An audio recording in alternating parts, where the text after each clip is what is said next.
അധിക വാറണ്ടി വാഗ്ദാനം ചെയ്ത് ഉപഭോക്താവിനെ വഞ്ചിച്ച കടയുടമയ്ക്കെതിരെ പാലക്കാട് ജില്ലാ ഉപഭോക്തൃ തർക്ക പരിഹാര ഫോറത്തിന്റെ വിധി. കുനത്ര ഇടപ്പറമ്പിൽ ശിവശങ്കരന് 22,500 രൂപ സ്ഥാപനം നൽകണമെന്നാണ് ഫോറത്തിന്റെ വിധി. 12,500 രൂപ വിലയുള്ള ടെലിവിഷന് കമ്പനി 3 വർഷ ഗ്യാരണ്ടിയാണ് വാഗ്ദാനം ചെയ്തിരുന്നത്.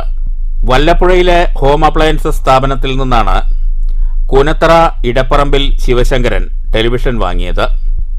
3 വർഷ ഗ്യാരണ്ടിയുള്ള ടെലിവിഷന് കടയുടമ ഗ്യാരണ്ടി 5 വർഷമെന്ന രസീതിയിൽ എഴുതി നൽകി വഞ്ചിക്കുകയായിരുന്നു. 3 വർഷം കഴിഞ്ഞപ്പോൾ ടെലിവിഷൻ കേടായി. 5 വർഷം ഗ്യാരണ്ടിയുണ്ടെന്ന് വിശ്വസിച്ച് സ്ഥാപനത്തെ സമീപിച്ചപ്പോൾ ഗ്യാരണ്ടി 3 വർഷം മാത്രമാണെന്ന് കടയുടമ പറയുകയായിരുന്നു.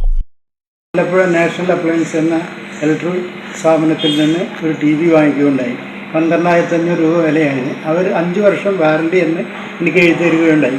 എന്നാൽ 3 വർഷം കഴിഞ്ഞപ്പോൾ ആ TV കേടുവന്ന പ്രകാരം അവരുടെ കംപ്ലൈൻറ്റ് പറഞ്ഞപ്പോൾ അവരത് ഞങ്ങൾക്ക് സാധിക്കില്ല, ഞങ്ങൾ കമ്പനി പറഞ്ഞ റേറ്റിൽ 3 വർഷമാണ് പറഞ്ഞിരിക്കുന്നത്, അത് ബാക്കിയുള്ളത് നിങ്ങളാണ് അതിൻ്റെ എഴുതി ചേർത്തത്, നിങ്ങൾ എഴുതി ചേർത്തതാവും ഗ്യാരണ്ടി കാർഡിൽ. വഞ്ചിതനായ കാര്യം തിരിച്ചറിഞ്ഞ് ഉപഭോക്താവ് ജില്ലാ ഉപഭോക്തൃ തർക്കപരിഹാര ഫോറത്തെ സമീപിച്ചു. മാന്യമായ വിപണന രീതി സ്ഥാപനം പാലിച്ചില്ലെന്ന് കണ്ടെത്തിയ ഫോറം സ്ഥാപന ഉടമ ശിവശങ്കരന് 22,500 രൂപ നൽകണമെന്ന് വിധിക്കുകയായിരുന്നു. 45 ദിവസത്തിനകം തുക നൽകണം. വൈകിയാൽ ഓരോ മാസവും 500 രൂപ വീതം അധികം നൽകണമെന്നും ഉത്തരവുണ്ട്.